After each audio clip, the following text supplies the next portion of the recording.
Good day, everyone. So I'll be your assigned speaker for this session. But first of all, I'd like to greet the ISOG officers, the staff members, and organizing committee members. And also like to have a special mention to Mr. Chito Asinto, Vice President of ISOG, and Archie Tolentino, the President, for inviting me for this Metaverse Forum. And also like to greet the keynote speaker, my fellow guest speakers, the sponsors that made this happen, my co-panelists and moderators for this particular forum. Way of introduction, I'm Mario Demarillas. I have multiple hats in the organization. I'm a board of director. I'm a CISO. And I also head the IT consulting and software engineering of Exceture Inc. So let me share my screen now. So my assigned topic for this session is reimagining transactions and engagement in the Metaverse. But first of all, let's define what Metaverse is.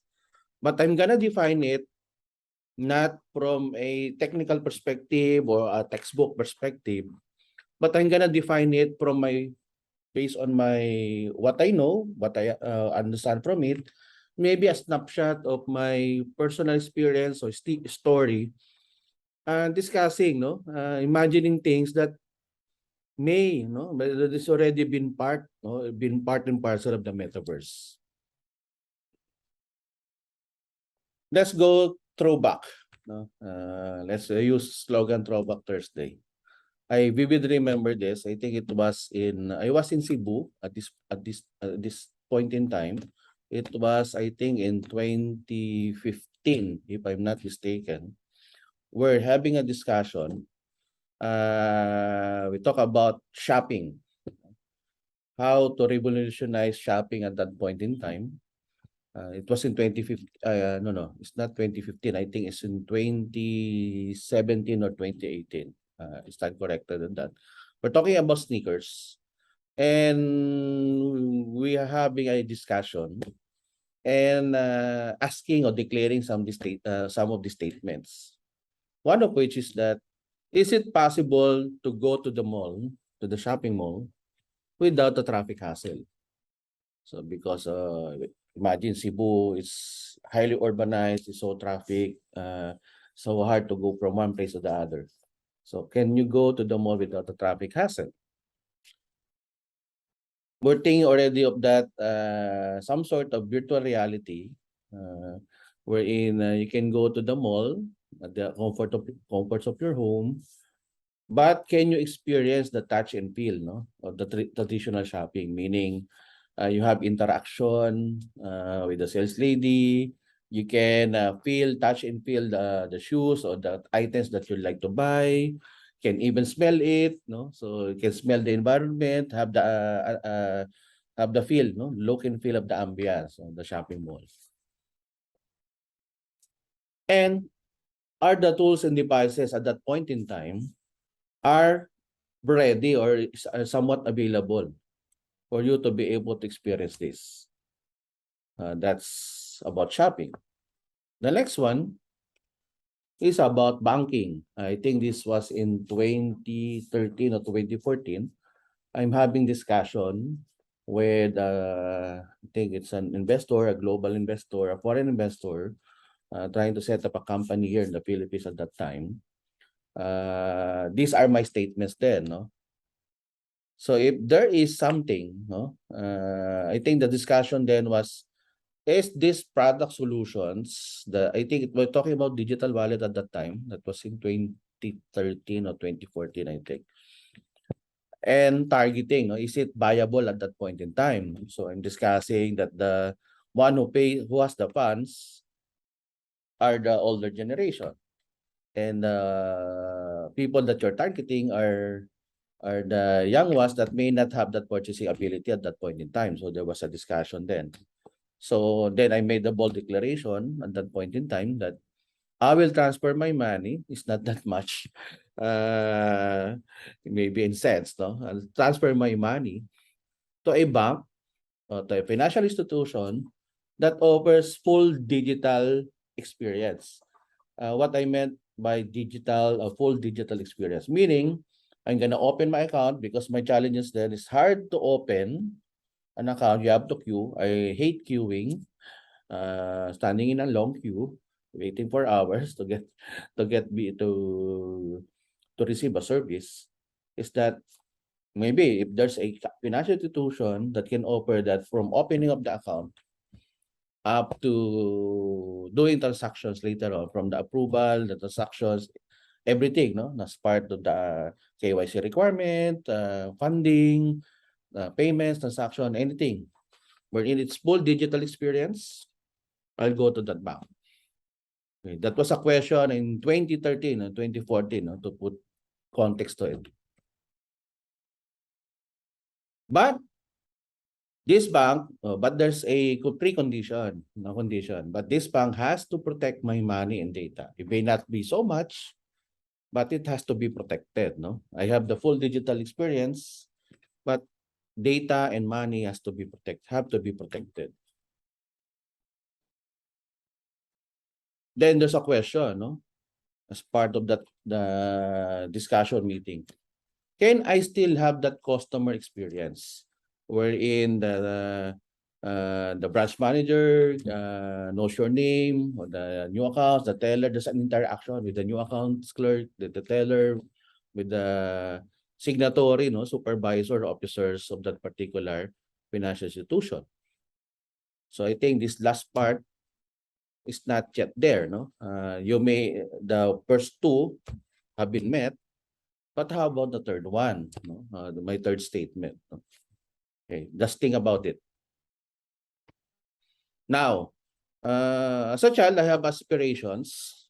It may be too unrealistic or so far-fetched, but maybe in the metaverse, those aspirations can be achieved. No? Yan. Maybe 20 years ago, no? 30 years ago, no? More than 30 years ago, maybe 50 pounds lighter. I dreamt, no? I'm fan of anything about space, no? Space and beyond, no? Astronauts, spaceships, space shuttle, anything, no? About going to the outside, no? Outside Earth, no? Going to the space. But unfortunately now I cannot fit myself into a space shuttle, and due to my sheer weight, no, my zero gravity may not come into play, no. So to be funny about it, once I aspire, no, to become an astronaut. Wondering, no, what is it like to be in a black hole? No? You've been studying about black holes in science. What will happen? These are pure imagination. But what if I can experience it? No? If you can experience it, no, what it's like to be in a black hole, no, to be sucked up with that so much gravitational pull, no, from that black hole. If that's possible, can I afford it? Or can we afford it? Those are aspirations. Maybe, part of my bucket list is like to have my footprints on the moon. Those are aspirations. No? I believe that anything that you can imagine, maybe far-fetched, but those who made it, no, can make it happen, are the ones who make changes, who make great impact in the world. No? So this is just one of my aspirations. Is this possible in the metaverse? Another one, this is a cockpit, no? In an Air Force plane, or maybe in a fighter plane. No? I'm fan of Top Gun or anything. No, I'm fan of computer games that do anything with airplane. Anything about war, no, or dogfights. Can I learn these too many controls? These too many controls, instruments, devices, in a short span of time? Maybe, no? If I learn these too many controls in a shorter span of time, maybe I can be a Top Gun pilot hotshot. just like in the movies. But how about health and safety precautions? No? Again, you need to understand physics, no? The rigors of physics, engineering, no? These principles that can be also applied, no? When you learn skills like this. No? Those are questions, statements. Now, let's go to the movie fest. No? I'm fan of movies that are sci-fi. No? Anything that is sci-fi, anything about space, anything that is pure imagination, abstract. No? Maybe I'm dreaming of having it become real, becomes a reality. So there are, no, in my perspective, there are 4 movies that I like that depicts the virtual world. No? I don't know if you're familiar with all of these movies. There's Tron movie series because the first Tron is movies. I think it was 1984 in the 1980s. Then a recent one, the sequence or the sequel is the Tron Legacy. Then a number of movies after that. No, the Tron is quite if you're into fan of gaming. If I watch it again, the 1984 version, and I'm thinking at that time, you're not thinking about virtual world at that time, no? But it was too ahead of its time, no? Instead of imagine you yourself is uploaded in a computer program and play the game based on the set instructions, no? Based on the set rules. That was Tron is all about. The next one is the Matrix movies. I was still in college then. It is 1999, the first movie na Matrix, which depicts that the current physical world that you're in is not the real world. No? By taking by having an option, either taking the red pill or the blue pill, you will be able to realize that you're not. It's not the world that you live in. No? It's not real. It's fake. No? It's a computer program. So alternating reality, no? What it used to be is fake, and there's a bad picture of what the real world did. Basically, the snapshot of what Matrix is. The next one is Ender's Game. So a person, based on the training, identifies the best, no, best of the best on that training pool, and you'll be able to control, no, all the devices, no, all the machines, at your full, at your full strength, at your full mental capacity. No? Can you control everything, strategize? You have the master controller. That's basically an Ender's Game. If you have not watched it, I will not put a lot of spoiler on that movie. Maybe watch it. It didn't somewhat made a mark in the black box in the box office, but it was a very good movie from my perspective, no, for understanding virtual realities, virtual worlds. No, that's Ender's Game.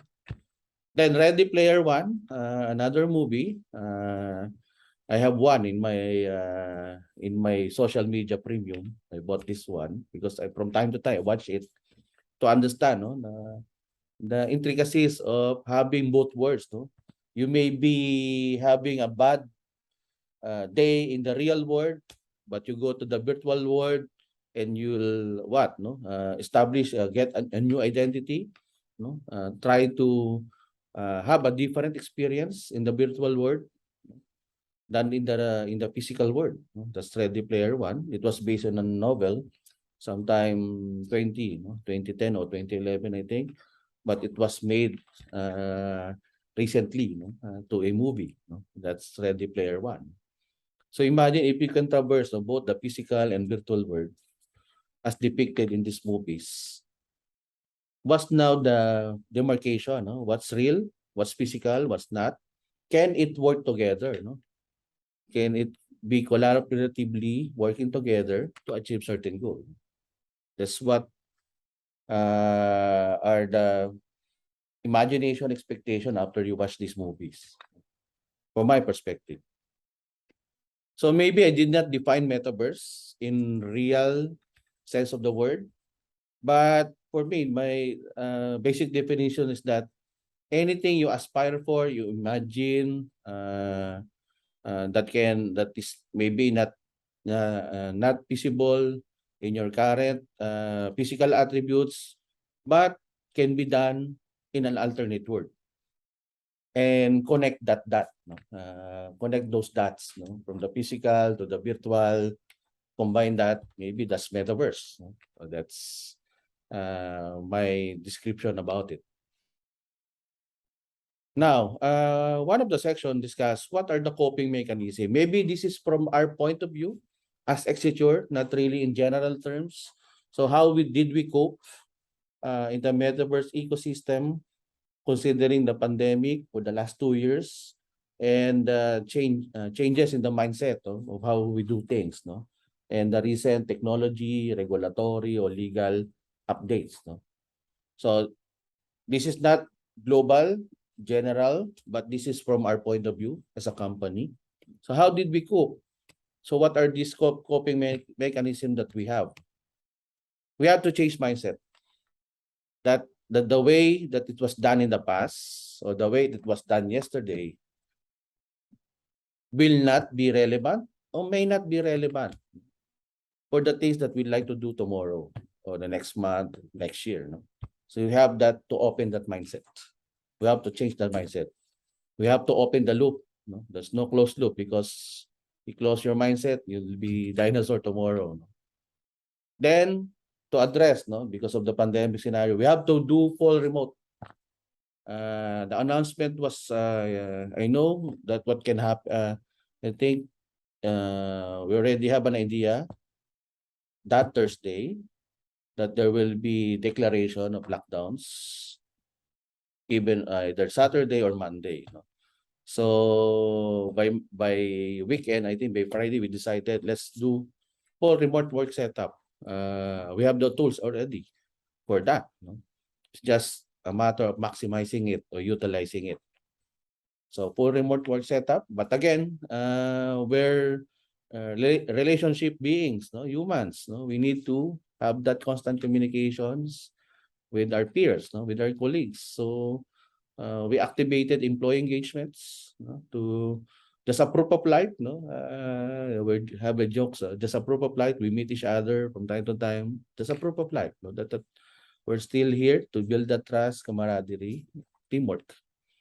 Then we need to study relevant regulatory legal requirements, both local, global on technology aspect, either from an AI perspective, from the crypto perspective, NFTs, all these things, all these jargons, so that will be also discussed by other speakers, and I think will be discussed as well in the panel.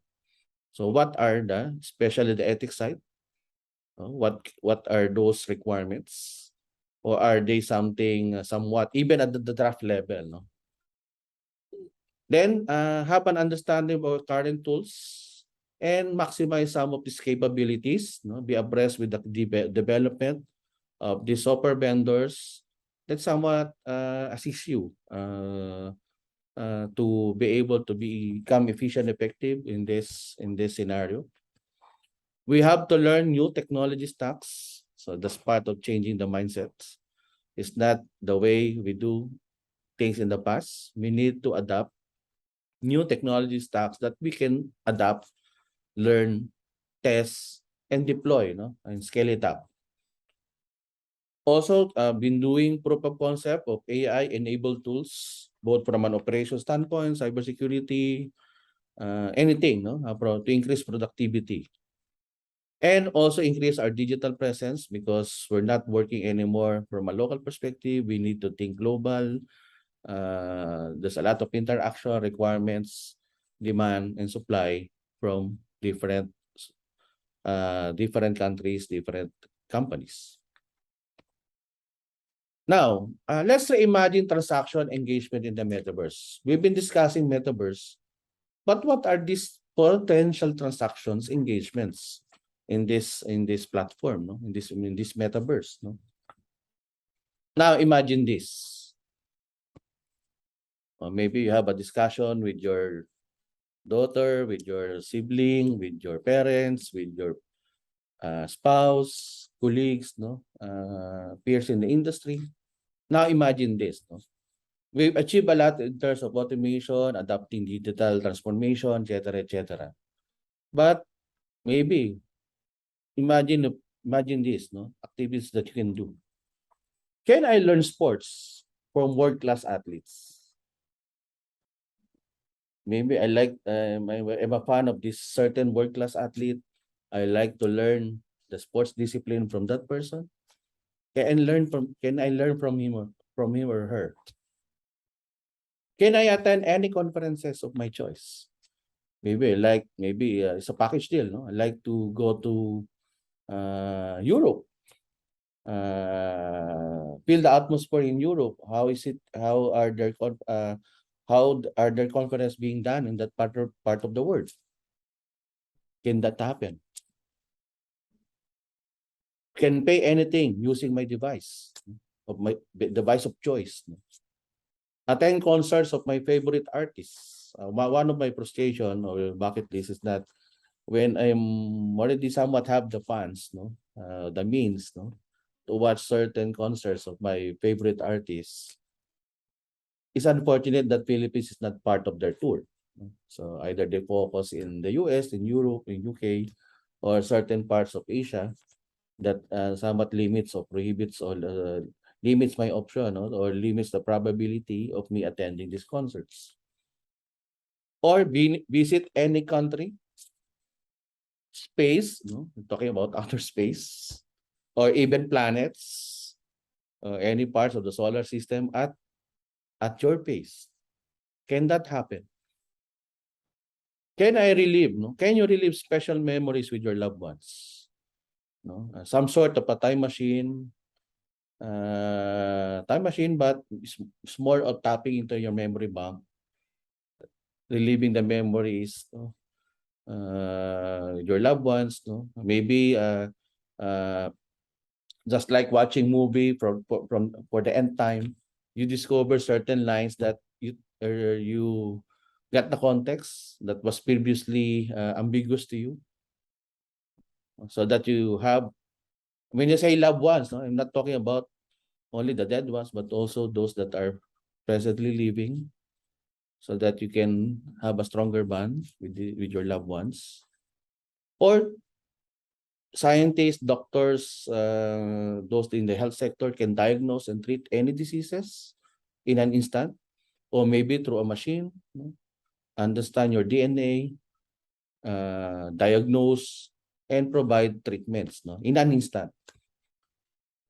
And all of these things, activities, can be done in a 24-hour or 48-hour cycle. So imagine that. If that can happen, maybe that's possible in the metaverse. Maybe some people, companies are already investing on it, or in the middle of it, or already implementing it. Some of these are being already implemented, but not yet really scaled up to the masses. So imagine this. Think of this, and if and assess, is it possible to happen in our lifetime? Now, what's next? We as corporate leaders, or maybe your corporate leaders that are making strategies, funding it, and having people around to execute it, or maybe some of us are influencers of these corporate leaders, and all of us are somewhat will take part in executing these plans and strategies, to be able to adapt metaverse in our business plans. So what's next? Where should one go? Okay, plan ahead. What will be your plan? What part of the metaverse would you like to play in? Where do you like to take part? Then once you're decided to take part on certain segment of that, create use cases, test it until it becomes viable. So adapt and build that capability. Then assess viability. It may be not an outright success, but it can be scaled up later on. So assess viability, might be in any projects, in any test cases, you might fail. But as you go on, might be some use cases that is viable for mass production, then you scale it up.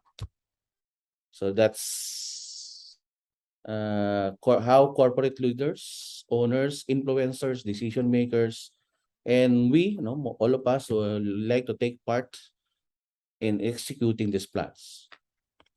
So I think questions will be tackled in the panel section of this forum. So see you later for the panel discussion. Thank you.